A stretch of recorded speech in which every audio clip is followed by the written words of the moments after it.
Initializing fakenet. Retrograde Amnesia is a member of the Greenlit Podcast Network. To find the other excellent shows on the network, please go to greenlitpodcasts.com. If you enjoy listening to this podcast and want to hear more of it, please consider supporting us at patreon.com/retroam. Patrons get early access, bonus episodes, and access to all of our miniseries episodes, covering other JRPGs like Terranigma and Parasite Eve. Please visit us at patreon.com/retroam. Hey, Eric. Hey, Chris. What's your favorite vertical slice? The Shadow of the Colossus demo that came with it when you pre-ordered it. Oh, mine's Vanquish. Vanquish. The whole game. The whole game is a vertical. I mean, if you want to go with vertical slice, like literally Revengeance, right? Speaking of vertical slices, do you want to talk about the Final Fantasy VIII vertical slice tonight? The raid on Dollet? Yeah, the raid on Dollet tonight. Want to hear some hot sounds I recorded? Yeah, okay.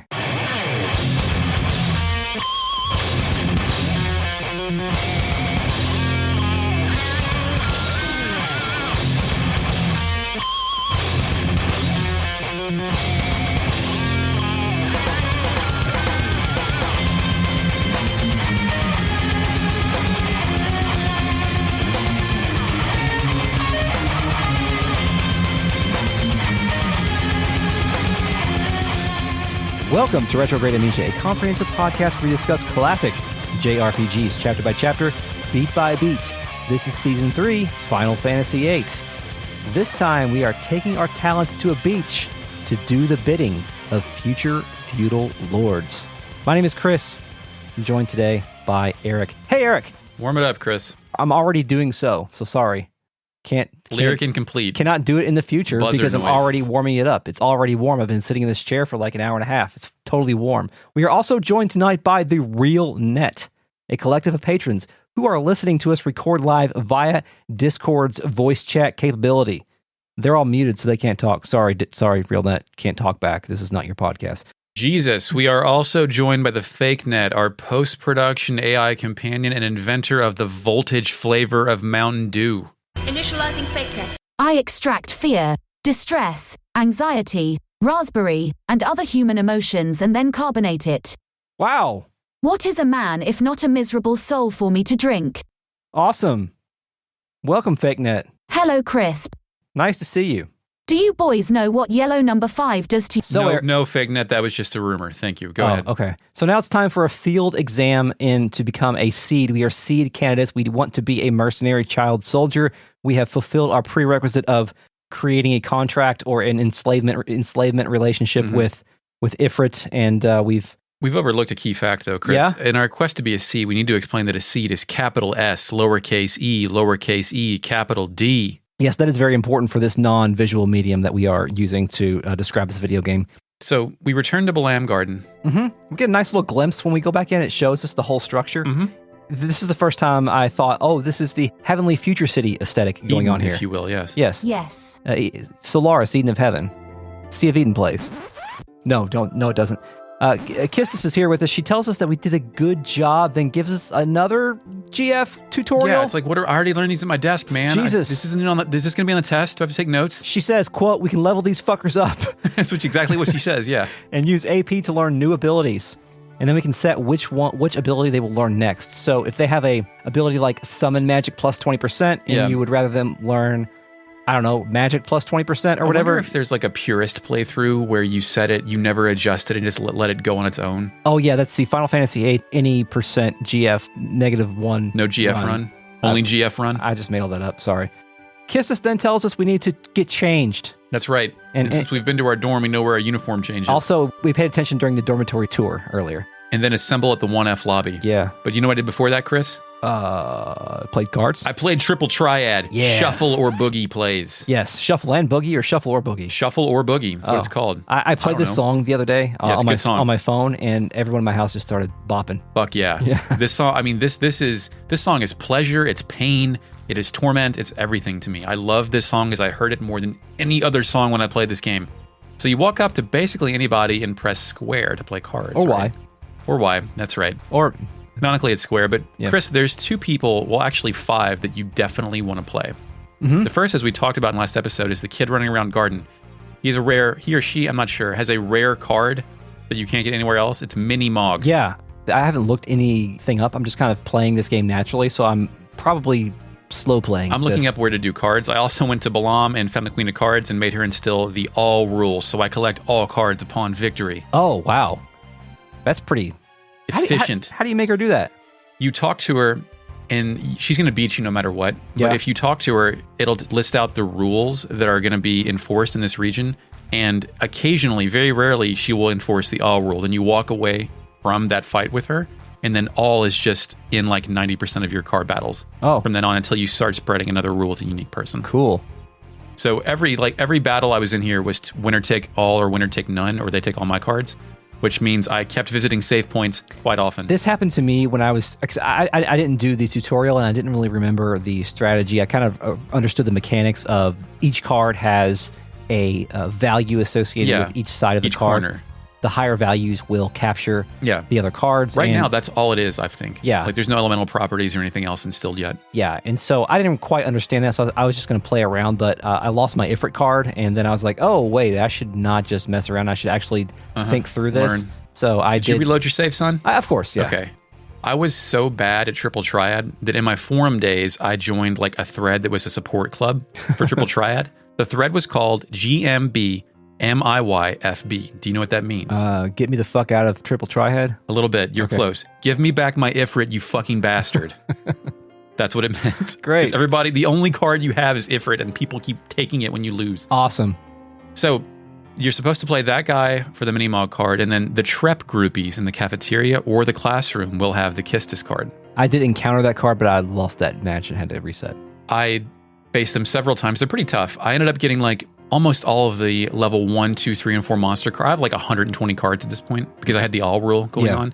I got Kistis, I got Mini-Mog, I got Biggs and Wedge. Oh, cool. I got some bosses we haven't fought yet. Oh, great. Awesome. So that was wonderful. Yeah. But I rolled through with them. I've got a pretty good deck going. Do I have a time limit on when I can do this stuff, or can I just do that at any point before I go to a new region and kind of start fucking with I think shit? whoever has rare cards always has the rare card. Cool. I'm sure there's some story moments in which scenarios change, but... So if you watched our 2019 charity stream, Chris and I played the Xenogears battle arena against each other several times. I'm committing to this year, if there's a charity stream, we're going to play some way to play Triple Triad against each other. Is there a way to do that?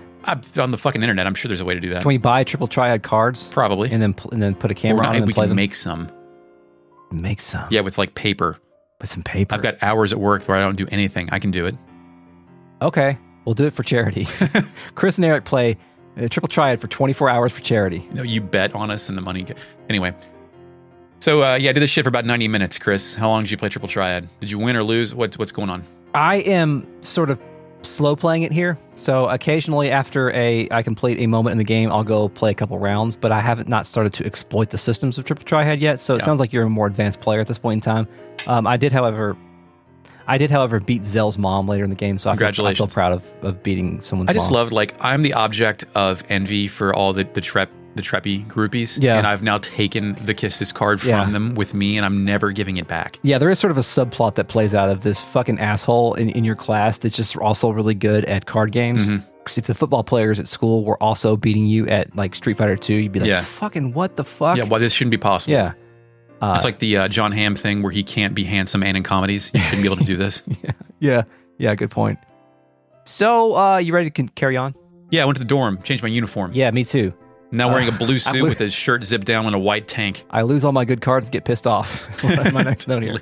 Join the GMBMIYFB. Yeah, I took a nap in the dorm for some reason, and then once you leave, the scene immediately changes back to the lobby area. Yes. Kistis is there, summoning Squall to come hither. She's also changed clothes again. Yes, Squall in uniform approaches. Kistis is going to announce the squad assignments. Yes. These are always big moments in various Japanese media, such as Naruto or Final Fantasy VIII. Or no, what's the Genshu squad? What is that? Genshu squad. Gent with the fucking people in the Dragon Ball Z. Ginyu Force. I don't know if it's a trope, but there's a very specific plot device that happens in a lot of anime where there is something occurring under the guise of a school. Like in the example of like Naruto, it's a ninja school, and of fucking course, Naruto's team is the girl he likes, his rival, who the girl that he likes more. Okay, I thought you Like it's always, these scenarios are always created to facilitate an awkward structure and create a dynamic between characters that is personalities. Interesting, yeah. Okay, I thought you were referring to them as like when the wrestler gets introduced and they have to do their poses and shit before they walk to the ring. No, yeah. It's all, and it's always like Squad B or Team A or Team 7 or something of that nature. And in this case, it's going to be Squad B. Well, in this case, it's Zeldinched. Yeah, it is. We get as quite a lively fellow. Yeah, Squall doesn't seem to like him because he's like, this guy's loud. Can I please get a new teammate? Lively? He's just loud. Can I switch members? Kistis says, hell no. He basically says, fuck that guy. I don't want to hang out with him. CG cutscene of Zell doing some motion capture boxing moves, shadow boxing. I've got karate moves like he's Connor O'Malley's character, Corb Fucker. I don't know how often that reference can play. I don't get it. Okay. He backflips towards the camera, by the way, and gives us a toothy Tetsuya Nomura smile and a thumbs up. Oh, the teeth bar. So Zell, as we have described in our The Bouncer podcast, was a dry run for Colafo. Yeah, in fact, my next note says he has a face tattoo and he is from The Bouncer. Yes. And I guarantee you the face tattoo matches somewhere, some design on the floor around here. See, there's a really good article called Tetsuya Nomura's 20s. It's on a website called flaregamer.com. I will put a note in the show notes here. Is it with Flare Gamer or they're hosting it from somewhere else? The footnote says that they wrote it for a Final Fantasy fan site, but it never got published, so they published it there. God, you just have access to Nomura. Yeah, well, no, they translated some of the Nomura lines from the Famitsu article. Oh, I see. If you look at the Shmuplations translations of the Famitsu article, that they reference that some of that has been translated elsewhere, and the elsewhere is here. These aren't direct quotes. It's more like they paraphrase some stuff. But according to this interview from '98, Zell was drawn with the main character of a shōnen manga image. Beforehand, Nomura saw a music clip on MTV featuring a man with an all-over body tattoo. Remembering how cool it looked, he decided to add a large tattoo on Zell's face. It is our life's mission to figure out what music video on MTV had a man with a full body tattoo from that era. Do you wish you could channel your own inspiration? Like with the bouncer, thinking bouncers are hard, and then that, like, I saw a guy today outside in a motorized chair, and he had a large Santa Claus belly that he had fully exposed with suspenders, and I'm like, that's a fucking guy. That guy is awesome. Yeah. Like, I want to make like fiction around that guy and artistically interpret him into a Zell of my own. Yeah. That's in essence what happened. It was like I saw a guy and I wanted to make a guy. Yeah. Like there is no such thing as original inspiration, right? Like everything's an influence pulled from something else. In this case, what real world show he was watching, what episode of The Grind he happened to be seeing that day. I have a theory that the only type of individual, human, that can have original inspiration is a feral child. Like they're the only one that can make pure art. Yeah. The only pure art available. They can't have language. They have to express themselves purely through art. Yeah. Anyway, Zell comes over. He reaches out for a lively handshake. But guess what, Eric? Squall, like me, is not a handshake guy. He spits on his hand, wipes it on his pants, and then offers the handshake. Did you see that? Oh, no. Yeah. Okay, I must have missed that. There are some drawbacks to playing on a Nintendo Switch screen, I guess. I missed some of these stuff. Wow, okay. Well, that changes my estimation of that interaction, but still, I'm not a handshake guy. No. Spit or no spit. Yeah, I mean, fuck. So then you get a Zell tutorial for dual auto. Yeah, it's like, please play Elite Beat Agents or something. It has moves like Punch Rush, Booyah, Heel Drop, Mock Kick, and my favorite that I noticed, Burning Rave. Burning Rave's a good one. You know what my favorite Zell move is? Air Guys? God bless the ring. Yes. Do we have that net yet? Or no, is that we don't have Air Guys yet. Okay. You get Air Guys later. Okay, so my initial instinct is to like Zell because I like... Sabin? Well, yeah, that's exactly what I have written here. I like Sabin, but also I like loud boys with a lot of energy. And stupid pants? Like, I hate these boys in real life, but I love these they're boys annoying as shit. Yeah, but I love these boys in JRPGs. Bart, Karsh! Zell then flexes and stomps, which is a cool thing to do. Then he crosses his arms. He says, "You don't get along with Cypher, do you?" Zell says that he heard Cypher whooped him pretty bad this morning. Yeah, you're at school, man. Word's going to get around. Plus, you're bleeding out of your face, man. Yeah. Squall finally looks at Zell, because this whole time he hasn't looked at him. He does not make eye contact. Ultimate disrespect. Yeah. Fucking Squall, dude. He looks at him and tells him that they weren't fighting. They were training. Morning practice. Yeah.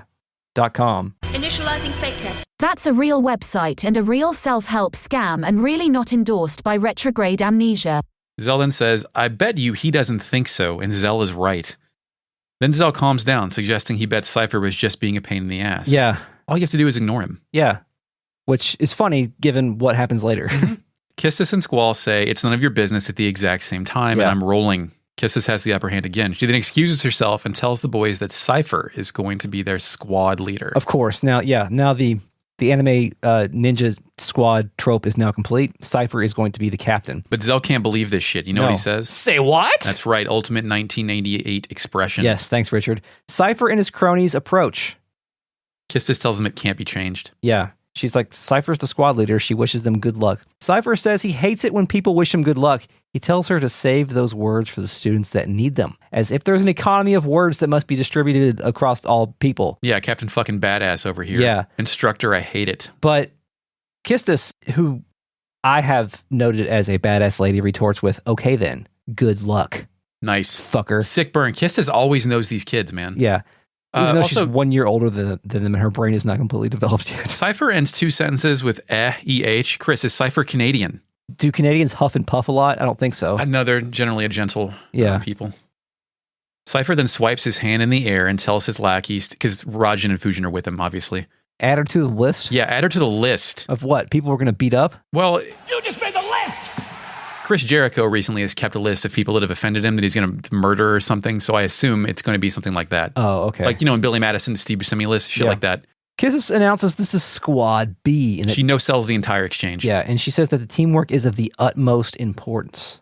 Cypher's definition of teamwork is stay out of my way. The Kobe definition. Yeah, I was once at a corporate training thing, and there was this very, very corporate training guy who was trying to spread a false narrative of Michael Jordan, and it offended me. Oh, yeah? He said his favorite player of all time was Michael Jordan, which like real original asshole, but also he's like, I love Michael Jordan because he was the ultimate team player. He always gave credit to Scottie Pippen or Steve Kerr. Was this before or after the documentary? Oh, no, this was like, this was probably 11. I mean, everybody knew that. I knew that before, but... This was like 11 years ago, but still, I mean, Michael Jordan's legend has been over for over 11 years, so he shouldn't know this. He's like, Michael Jordan got out there after the game and he said, there's no I in team. And I'm like, you fucking asshole. The quote is, there's no I in team, but there is in win. Like, that's what he fucking said. Yeah. Fuck that guy. Stuff that you want to interject and correct somebody on, like your threshold gets higher, but eventually it breaks. Yeah. Cypher and his cronies laugh and Zell gets mad. One of Zell's emotes is like this convulsing. Yeah, this seizure. Yeah, he does it a lot. Like he's charging up, but he forgets to charge. Wow, perfect way to describe it. So staying out of his way is a Squad B rule, Chris. Yeah. But then a dialogue box appears out of nowhere. Yes, it's the voice of Headmaster Cid. He's asked if everyone is here. New music. SeeD plays with thunderous drums. Robin Williams approaches. Yes, father man in red vest with khakis. Yes. This is Cid. Why is this Cid? Why is it? Cid explains the exam will involve 12 members from Squad A through D. He tells us this is a real battlefield. And I want to take some time here to talk about Cid's emotes. Well, hold on. Do you know how much sense this didn't make of this being Cid when I was 16? Oh, yeah. Yeah, it makes no sense at all. Like, I thought Cid was supposed to be our, either a party member. Well, you hadn't played 6 at this point in time, right? No. Yeah, so... All I knew was 7, Cid. Okay, so, yeah, very interesting. And when he says this exam, do you picture him winking? This exam, and then wink, and then like a dink noise? Yeah. This is clearly an invasion. Sorry. Yeah. As he's delivering all these lines, he is doing this emote where he puts his hands behind his back and kind of hunches forward and pans his head across the crowd. It is the perfect way to subvert expectations. Yeah. So, do you have a speech? I have, he says, life and death, victory and defeat, honor and disgrace. Each of these go hand in hand. There's only one way or another. How about it? Are you still up for it? He also says, obviously, the battles are for real. Yeah. Which, okay, thank you. He says that we'll be accompanied by 9 SeeD members, like actual SeeD people, Yeah, and if real we people. fail, then they'll just do the job. Yeah. You have a chaperone on your field trip. Yeah, well, also, you could be a casualty of this. It's not quite like the World War II Russians where they didn't have enough guns, so they're like, you can just get one from a dead guy, but it's close. Whew. Very creepily, he says, the pride of Balam Garden, the elite mercenary force, SeeD.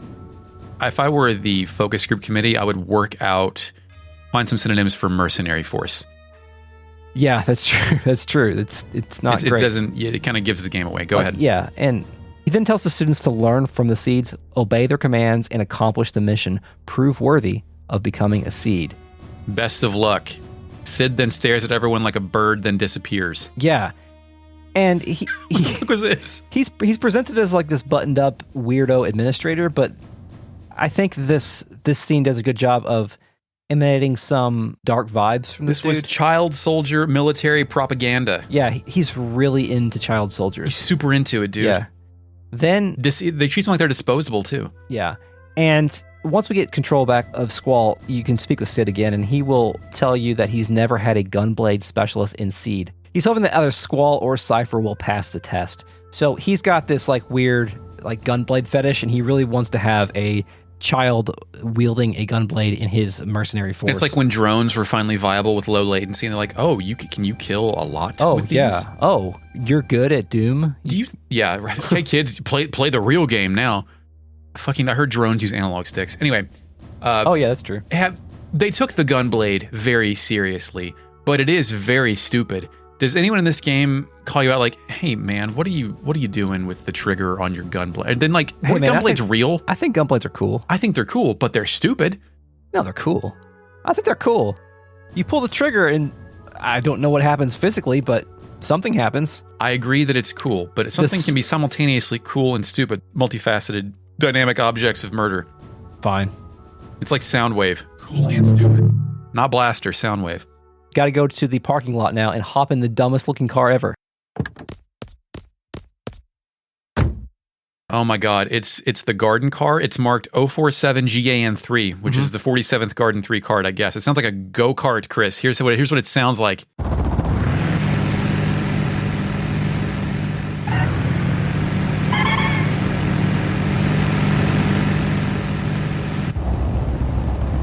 Rolls out of the garage and through the front gate. Thanks for those hot sounds. Then it makes exhaust noises. Chris, we had to get... I think it starts off inside the cabin of the car, right? It's like a train car almost. There's two seats facing each other, I think. There's 6 purple bench seats, both facing each other, so you got to look at your opponent. Zell, being Zell, is begging Squall, please show me the gunblade. Squall doesn't say shit, and Zell calls him... Squall no-sells this 4 times. Yeah. If you show him the gunblade, I think you get points off your exam. Yes. Zell calls him a Scrooge. Yes. I didn't show him. So I Charles Dickens is canon in this universe? He is, of course. Zell wonders what's on Squall's mind, and he responds.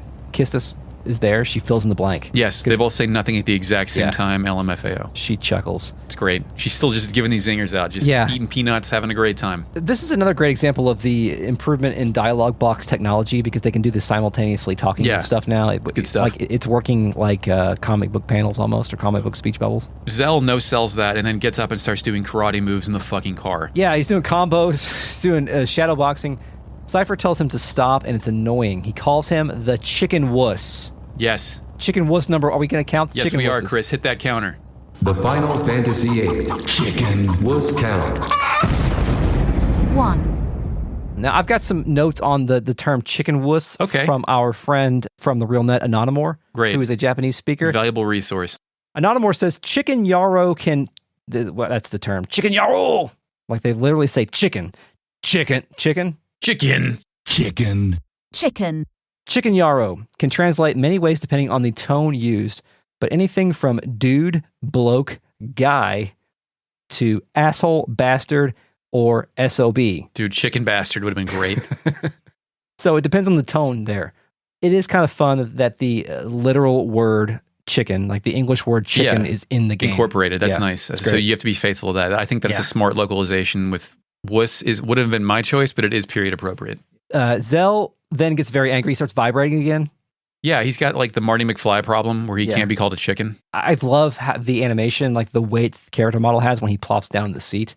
He sulks. We're fresh off our Parasite Eve miniseries, patreon.com/retroam. But do you remember how like lifelessly the characters moved and walked and there was no weight to the character models and they all had like turned like tanks? This game has improved upon that by like 500%, where all the characters emote in very impressive ways and there's weight to the characters when they stand, sit, kick each other in the asshole. So was Zell called a chicken wuss because his hair resembles a chicken and he's a wuss, or is this like the ultimate insult of the Balam region? I think it has to do with his hair. Okay. I really do. Faux hawk. Squall decides then to ask a question Great. out of nowhere.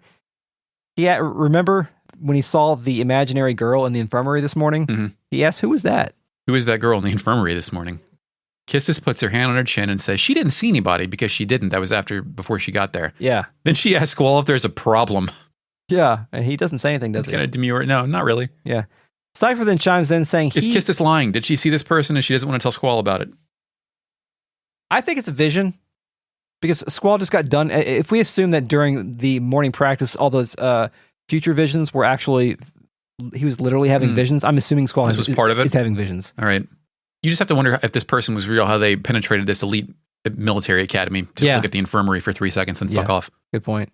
So Cypher then chimes in saying that he has a chicken wuss. Oh, shit. Chicken wuss number 2. Play it, number 2. The Final Fantasy VIII Chicken Wuss Count. 2.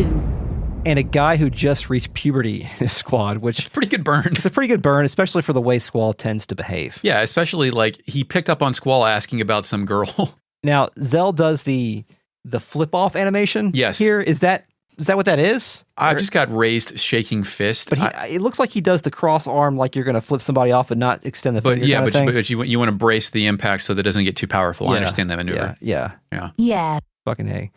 So now we're driving, but we don't get to control the car ourselves. We're just watching the car drive on the world map. And Blue Fields plays, of course, over the car noise. I love the Blue Fields. We pull up on this town. It's Balam, actually. Yes.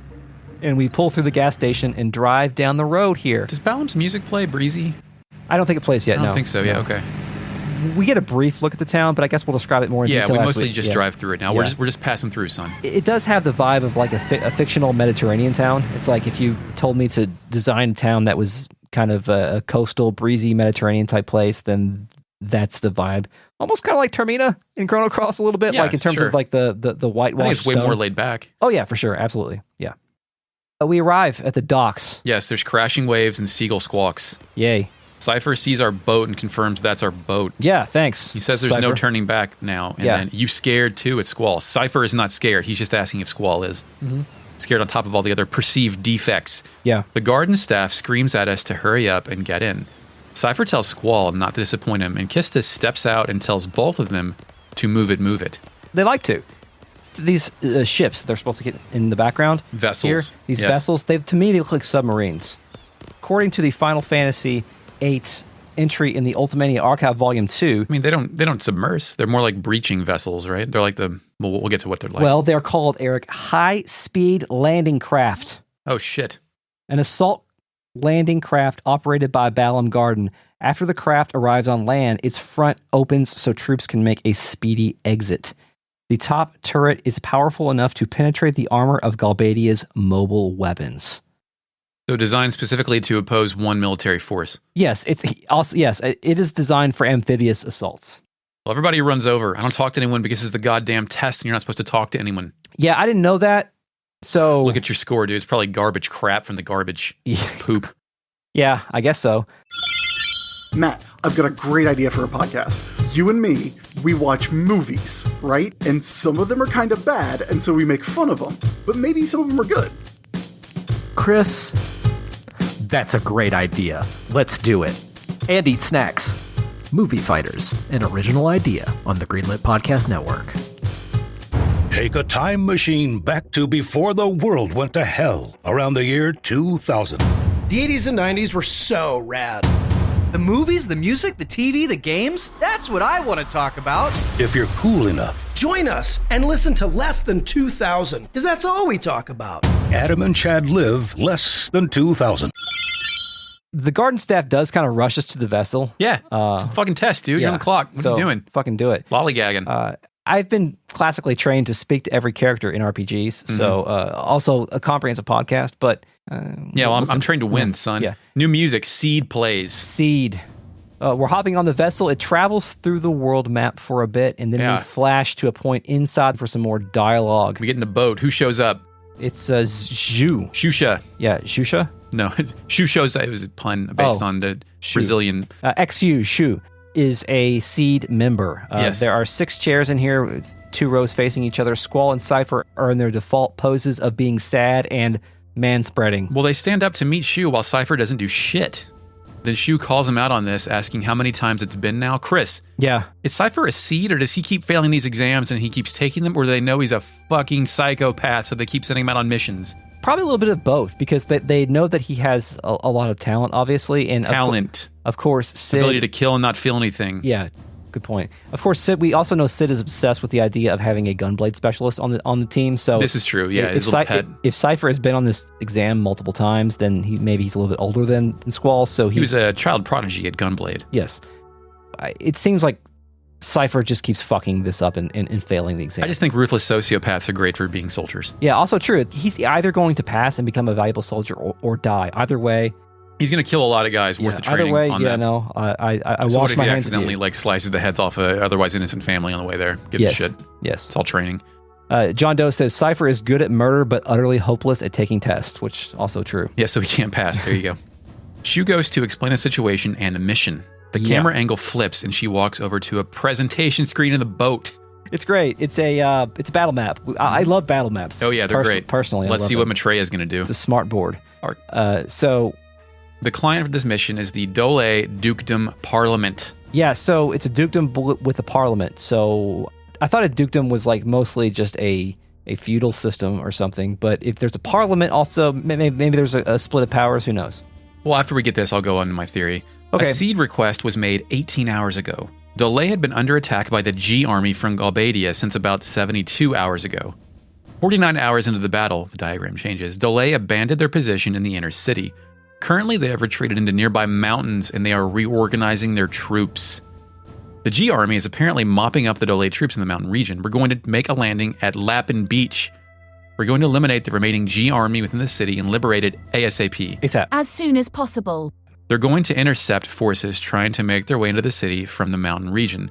So as I understand it, Galbadia is trying to annex regional territories after an Esther war. I think this is like a Russia-Ukraine situation. Yeah, where they're trying almost. to take back shit. Yeah, it's interesting because despite all this exposition that we were just given on like the mission itself, they give us zero context for like the geopolitics here. Yeah. And I don't know if that's a failure of the game or that's just how Garden does things. Yeah, they're just they don't want the characters emotionally invested. Yeah, all that other context is not important. If you want the outside context, this is all about Dollet's famous radio tower. It's the only one left in the world capable of broadcasting radio signals since the radio blackout that started 17 years ago. Did they say that here? No. Oh, okay. Gotcha.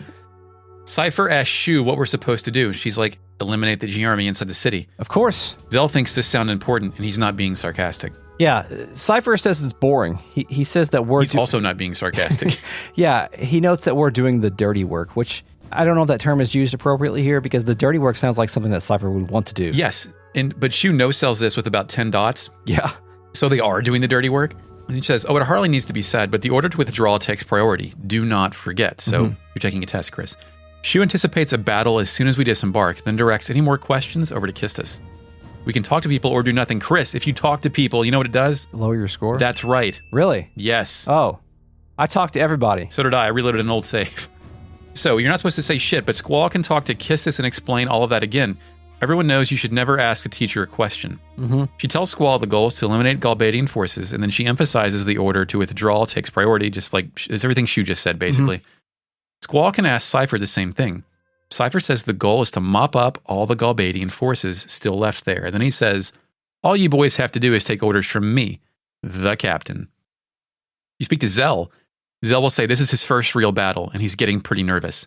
Cypher will hear this and tell Zell he better not piss his pants. Great. Zell can't believe this shit and calls Cypher a bastard. Also, the body language here, when everybody's just resting. Squall is hunched over with his elbows on his knees in a mess of anxiety. Cypher is relaxed with both legs stretched and couldn't care less. Man-spreading. Kistis, the professional, has her hands folded over her lap. Zell has one leg stretched out and has his fist raised in a fighting pose, nervous, but ready for action. Finally, Cypher will tell Squall to go see what's going on outside. I say okay, and this pleases Cypher. Chris, cool. CG cutscene. Oh, yeah. About that time. It opens with a top-down shot of the 7 SeeD ships crossing open water and symmetrically crossing a reflection of the moon.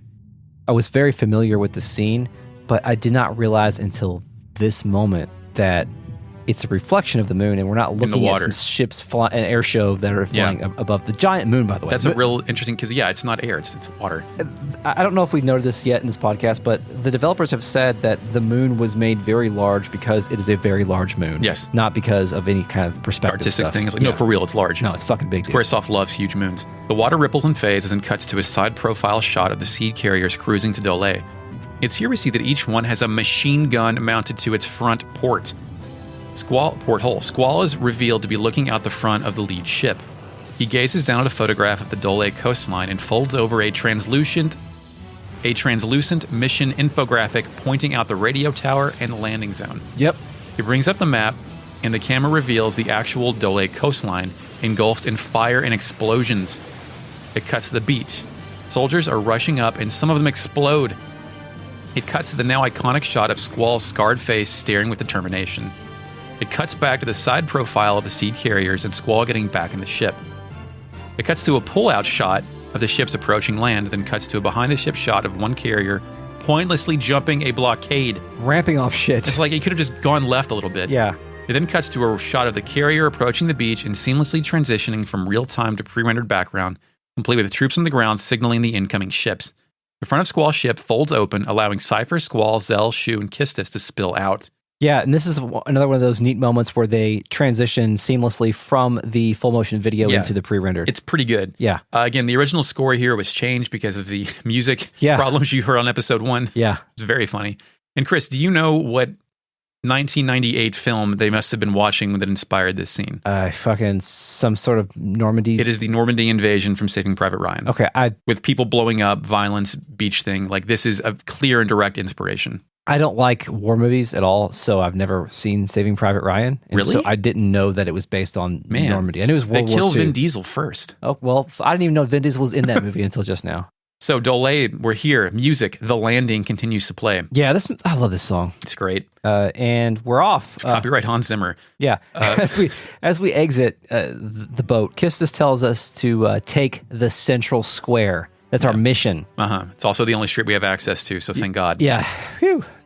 Glad somebody drew that ship. Zell and Cypher are in my party now, but only Zell follows you. Kistis stays behind. Cypher creates his own path. I love the implication of this, that Cypher is in the party, but he doesn't follow like a normal party member would, because it says something about his character. And you have to equip a GF to him. Like, you have to outfit this guy. This is one of those nice moments. Like, I think the way this game handles its equipment and its magic and whatnot, it could have actually been able to deal with a lot more characters than it actually has, just because everything is tied to those GFs and not particularly the character themselves. That would have been a really good way to manage a large cast of characters in a game like, I don't know, Chrono Cross maybe? Possibly. I don't know. Weird, huh? So you're not at the beach. There's a bunch of people by the stairs in the sand. We're not supposed to talk to them because it's a test, but I love you, the listeners, so I resolved to talk to them and reset my game yet again. The first guy I talked to says no small talk. He doesn't want to get points deducted. Squad A is smart, Chris. Yeah, I think I didn't talk to that particular guy. I talked to one of them and was like, we don't have time to be talking. And so it never really registered in my mind that I need to worry about who I talk to. Selfie, who still isn't Selfie, asked if we're all like enemies. Not yet, Selfie. Another fool says Squad A is in charge here. Leave it all to him. It's interesting that they're doing this SeeD test score stuff in this game as if they're training us for the rest of this video game, but they're not training us for the rest of this video game because this is the only time this stuff applies, I think, if I remember correctly. I don't remember. Or correct, Lee.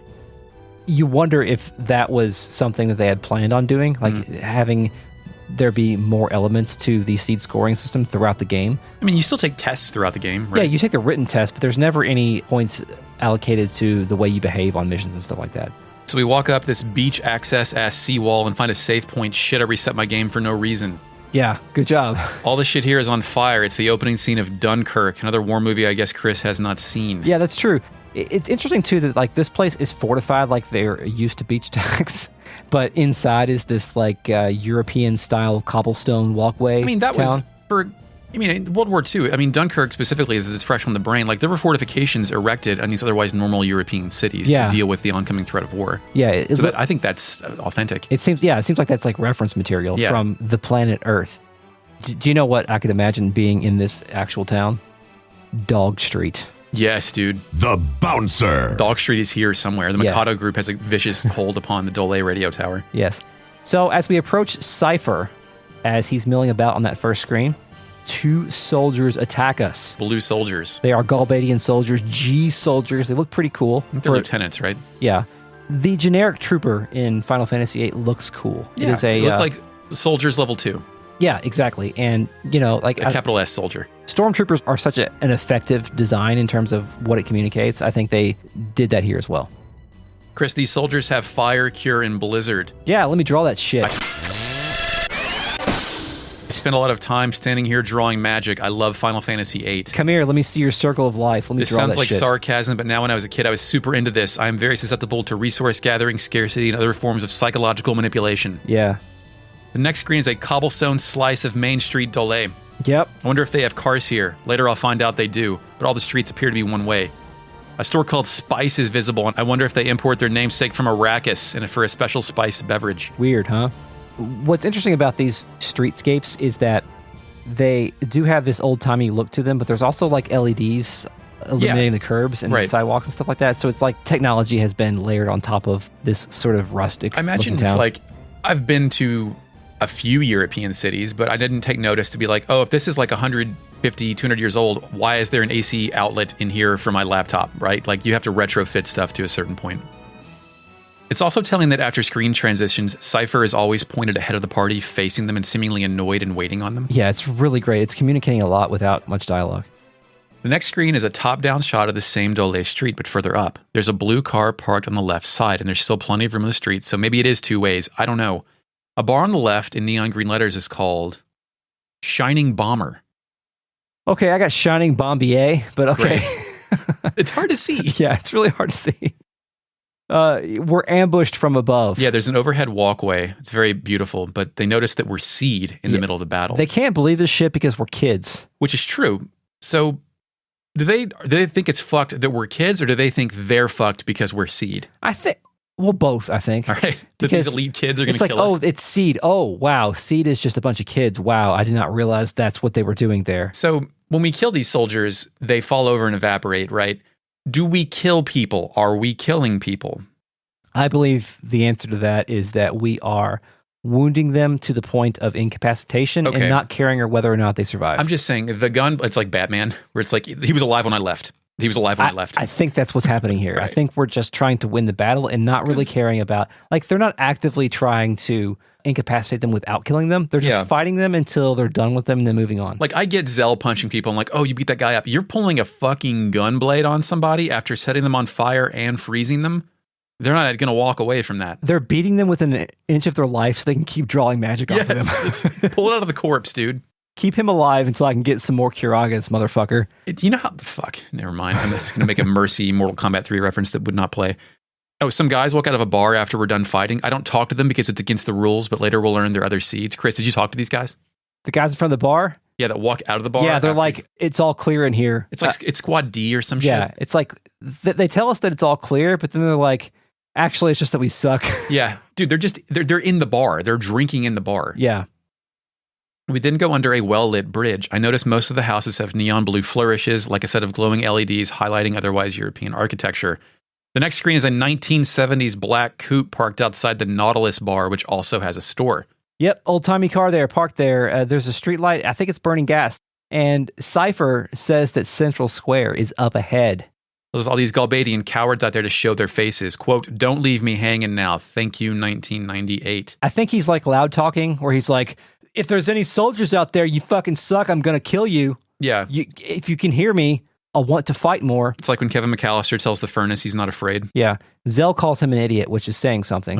Like a lot has already been communicated about Zell, and Zell being able to communicate that. He's getting some confidence. He just killed his first man. Yeah. And Zell also is like able to communicate that, like, he thinks Cypher is an idiot, which is kind of saying a lot. I mean, they've done a lot with these three characters in a very short amount of time. It's an underappreciated angle where, like, Cypher has obviously killed before and has the taste for blood. And now that Zell is getting that taste, like, he can kind of sense the death drive, and, like, now he's got confidence from killing. Yes. At the moment. Where's my air guys? Yes. Show me the air guys. God bless the ring. The next screen, we're attacked again. in the town square. It's like one guy hiding behind a fountain. Yeah, these battles are obviously warm-ups because we never get more than... I don't think that we get more than 2 guys at a time. No. Which is kind of odd. Cypher says there may be more and commands us by pointing with his sword to check out the nearby alley. Yep. The central square has a fountain with a statue in the center, and there's some kind of insignia emblazoned on the tiling here. After the battle, though, an unusually well-animated golden retriever walks up, and I wonder if this was redone for the remaster. Yeah, there's a lot going on with this dog. It will, like, squeal if you approach it. If you're in the middle of dialogue and you leave the game idling, the dog will walk all the way around the fountain and then go fuck with Cypher and then resume walking around the fountain and coming back and fucking with Cypher over and over again. Good. It's an endless loop. What a good boy. Yeah, he's great. You pet the dog. He's great. He's a great boy. I go the opposite direction of what Cypher says because I noticed some polygons back there in a pre-rendered blurry as hell truck. Yeah, anything happened back there? I kill a guy. Oh, good. After the squall will conclude, that was all of them. Did you go back there? Yeah, I did too. Did you notice also that there was the hotel here? Hotel Dollet? Yes, it says Hotel Dollet. Yeah. The cafeteria on the right is called like Crawfish or something. Yeah. Also, the after you kill that last guy, the music stops and it's just the sound of running water. Yeah. How many bodies must we stack before we turn 18? I don't know. Once we go on standby, Cypher's terminology. Yeah, Cypher gets on a little bit of an animation loop of doing his like I can't believe this shit animation. Yeah, putting hand on head and nodding. Yeah, he's like fucking come on, dude. Eventually, we begin hearing something. It sounds like air raid sirens, missiles and gunfire in the background too. Cypher shoos the dog away. Yes, and then he tries to donkey kick it. Yeah, and then he walks around and starts taunting loudly the Galbadian soldiers that aren't there. Yeah, he says, "Come show me what you got. Come get some. Bring it on." Yeah, please come get some. The view then changes to a closer angle. Cypher is tapping his gunblade over his shoulder. I've got having a seizure. Yeah. Vibrating with the sword over his shoulder. Like my Yeah. cat when it has to pee. That's like his foot tapping animation. He taps his gunblade over his shoulder, although like I just commented about how the character models and the animations seem like they all have a good amount of weight to them. This does not. It feels like the gunblade is too light on his shoulder, like he's just moving it like a fucking piece I of wonder paper. if the gunblade is like a lightsaber where it has no weight at one end. Maybe. It's weird. Squall indicates that he hears nothing, even though I hear stuff in the background. Yeah, dude. Zell is then also pacing indefinitely. When you speak with Zell, he gets pissed and he just goes, "The hell!" And he... The Zell. The hell! The Zell! He doesn't think this is right, man. And eventually we get to the point to where Cypher can't handle this shit anymore. After 3 minutes. Yeah. You can't wait 3 minutes. Yeah. He says, what is this, some kind of dog training? The dog then walks over to a store called Ristorante, howls, and then draws a shitload of Galbadian soldiers down the alley. Squall says it's the enemy. Chris, do you know what Ristorante means in Italian? I think it means restaurant. That's right.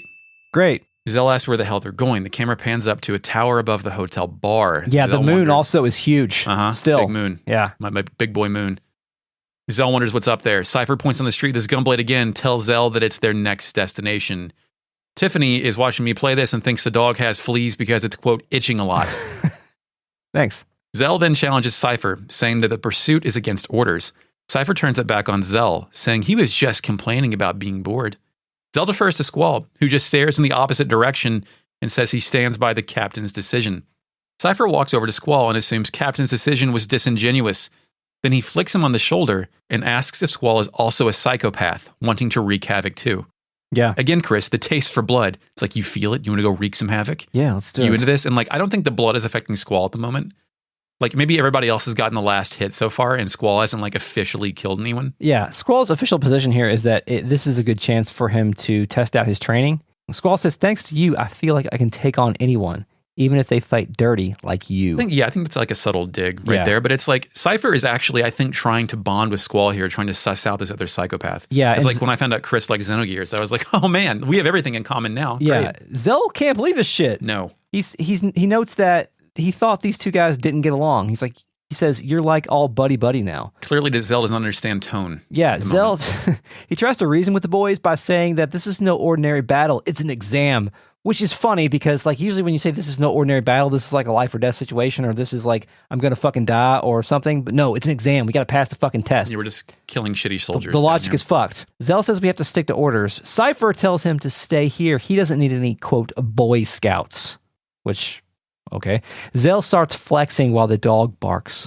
What was that? Yeah. Squall tells Zell not to take Cypher seriously, which is the best advice anyone has given so far in this video game. I think you're right. Moving on. Cypher says the enemy is heading toward the facility, heading toward the summit. The next screen is a horizontal shot panning across a long bridge. I wonder if there will be a big battle on this big bridge, like that other Final Fantasy with the battle on the big bridge. Of course. The big moon in the background is back and better than ever. Yeah, this large moon is lingering in the background on purpose. It's like the fifth time, Chris. It's on purpose. We're going to go to the moon. It's on purpose. The moon is big and important. Lunatic. Yeah. We're now on a narrow stone bridge lit by gas lights, probably. The battles are now random and the traditional battle music returns. Yes. Force our way. The next path is overgrown with vegetation and appears to be leading up to the communication tower, Dollet's signature world map landmark. Yes. Fucked up. In the grass to the side, there's an injured Dollet soldier. Yeah, not the soldiers who've been fighting, the actual native Dollet soldiers. Yes. One crawls down the steps and asks who we are. Yeah, and the general disposition here is that the Dollet soldiers are like, why the fuck do you all care about so much about the communication tower? Yeah. Like, they're trying to telegraph that this communication tower is very important. Yeah, as Connery said, it is the last one. Something that I never picked up on. Like, I never really understood the connection from the beginning of this game to the rest of the game, ever, until maybe now. Further up the path, there's another injured Dollet soldier that says that they used to play at the communication tower. It was closed back then. I was careless. Poor guy. We then reach some stairs that seem to be carved out of the middle of like a rocky mountainside. Yeah. Cypher's waiting there. There's kind of a weird noise audible as we walk up to this soldier. Yeah, a soldier crawls out of nowhere and asks who we are. Squall tells him not to worry and that we are SeeD candidates dispatched by Garden. Mm-hmm. Cypher inquires as to what happened, and the soldier tells us that Galbadian soldiers have entered the communication tower. On top of that, that place has always been a nesting ground for monsters. Double warning. Hint, Eric, monsters are coming. As he tells us to be careful, he gets pulled to the side by a giant fucking dragon snake. It's a plant. Cypher tells it, it's like it just snatches at this dude. He gets ate up. He's done. We go into a battle against this, I think it's Anaconda. Anacondor, yes, of course. It sounds like this when it debuts. Helly, nice to see you, Anacondor. Cypher then notes during this battle that hits determine EXP.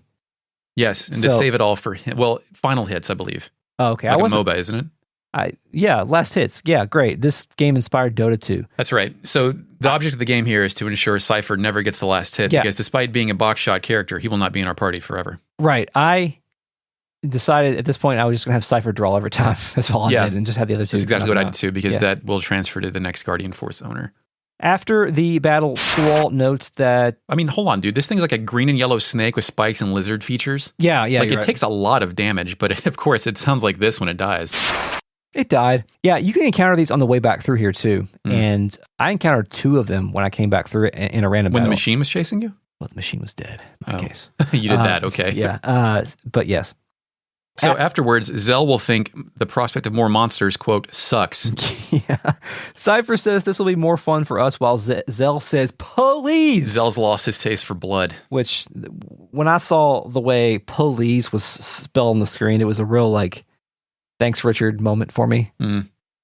Very 90s. Police! Cypher continues his death drive as Zell's has been extinguished. The next screen is more steps, more random battles. Galbadian soldiers are in red now. It's like the elite. Guess what, though? What? The moon's still there. It's big. That's right. Next screen is a hill overlooking the tower entrance. A bunker door opens and Galbadian soldiers exit and tell the others that the generator is up and running. Squall and Cypher lie prone on the hill while Zell super squats like he's taking a shit. All of our boys wonder what they're doing. The bay door shuts with a tight metal clank. Cypher wonders what the hell they were doing. The soldiers then begin speaking about a cable exchange process and then go inside. Squall wonders if it's repairs of some sort. Cypher doesn't give a shit. He asks if this is Squall's first real battle. He asks if he's scared. Weirdly enough, Squall says that he doesn't know if he's scared or not. He says he tries not to think about it, which is good soldier training. The first time that Squall has expressed anything, but yes, also good soldier training. Like, don't think about what you're doing.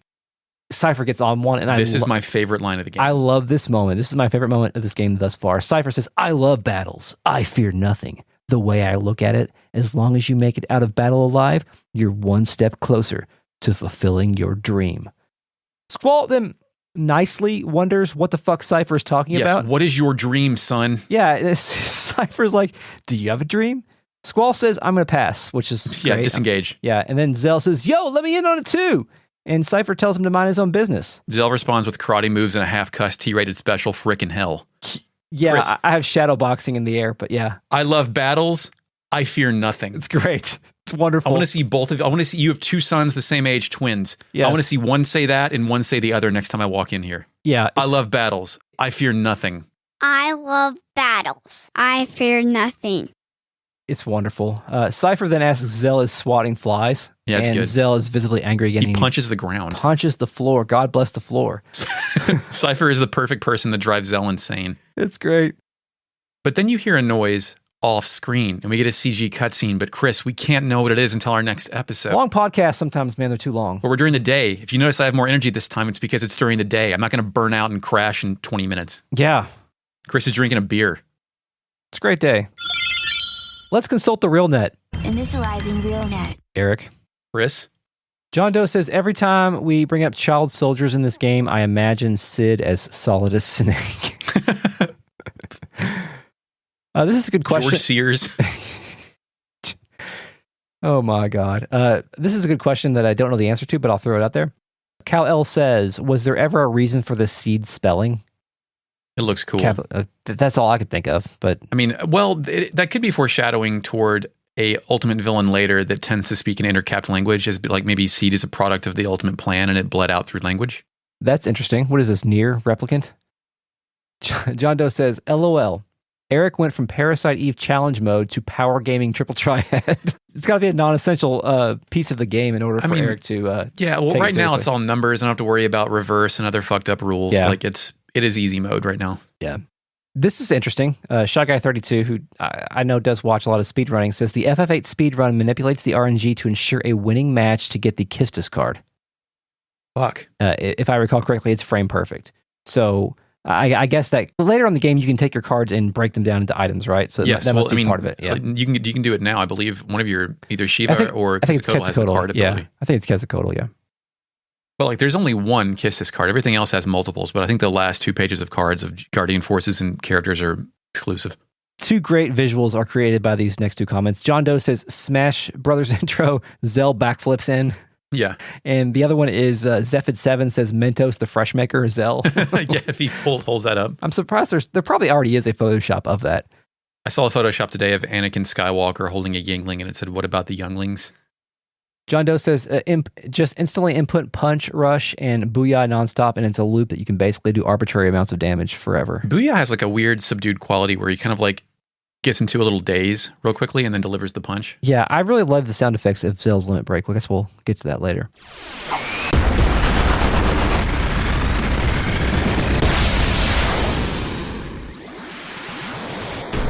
Zephid7 says Squall is bad, which I like that. Bad like Michael Jackson bad, or is that like... No, just bad. He's bad. He's bad. I like Squall so far. I mean, I don't like him, but he's entertaining me a lot. He's a character. Yeah, he's definitely... He's no Surge. No.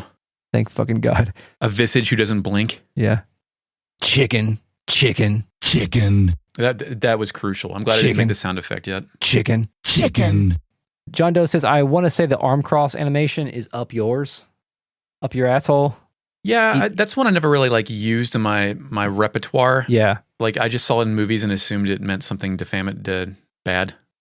Shy Guy 32 says, fun fact, if you hold the D-pad during the town screen transition, the car will drive down the road in whatever direction you hold, including turning around the block. Cool. That's weird. Shy Guy 32 says, drink every time you see the moon. Yeah, right? The Final Fantasy VIII moon count. John Doe points out, we talked about this a little bit, but FF8 does a lot of false tutorializing with the way the SeeD thing is scored, the exam is scored. Anyway, thanks for the comments today, RealNet. A nice afternoon in RealNet tonight. We will see you next time. This sentence broke me. What? Afternoon RealNet tonight. This episode has been a production of Retrograde Amnesia, recorded on May 6th, 2021. Thanks, Mark, for the music. You're welcome, Chris. Find us on Twitter at RetroAmnesiaPod, and if you like us, please consider supporting us on Patreon at patreon.com/retroam. Get early access, bonus episodes, mini-series, Parasite Eve, Terra Enigma, voting rights, stereo mix, etc. Email us, retrogradeamnesiapodcast@gmail.com. Until next time, Eric. Yes, we will kill God. And now you may go back to sleep.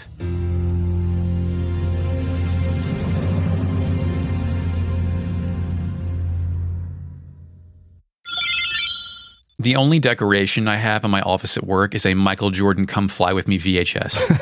Great. I found it in the trash. The only decoration I had was a DVD copy of the 1996 NCAA basketball championship game. For UK? Didn't they win that one? 86. Oh, 86. Oh, okay. Yeah, it's right there now. Thanks. Thanks, Purvis. Great. So he's hoping that either Squall or Cypher will... He's hoping this... Excuse me. You fucking malfunctioned. We'll cut this, but I'm thinking of making the background noise a chicken clucking and the tapioca noise. Rather than a toilet flush or somebody coughing. Sure, that works. You like that? Yeah, I want something gross and something chickeny. The Final Fantasy VIII Chicken Wuss Count.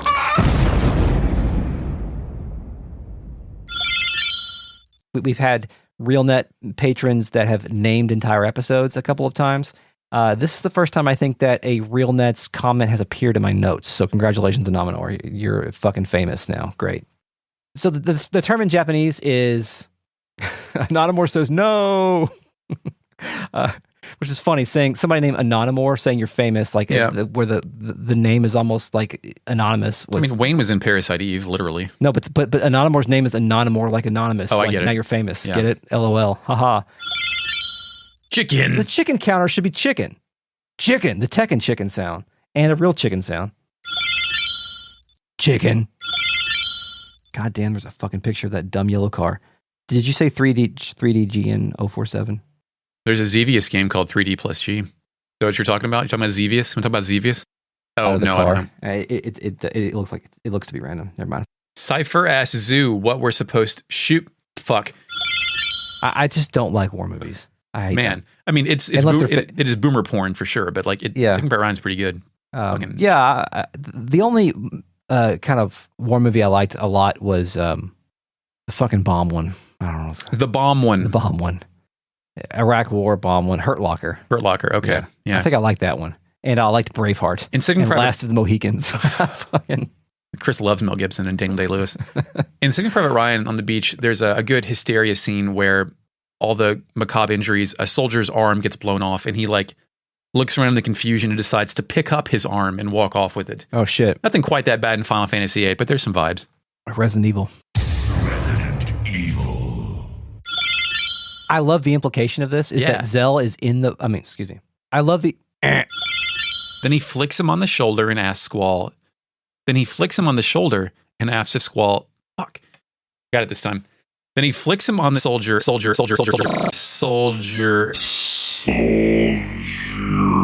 and asks if Squall is also a psychopath wanting to wreak havoc too. Cypher, who cares the question, but I forgot to ask the question. What? My next note is Cypher, who cares the question, but I forgot to write down what the question was. I love battles. I fear nothing. I love battles. I fear nothing. I love battles. I fear nothing. I love battles. I fear nothing.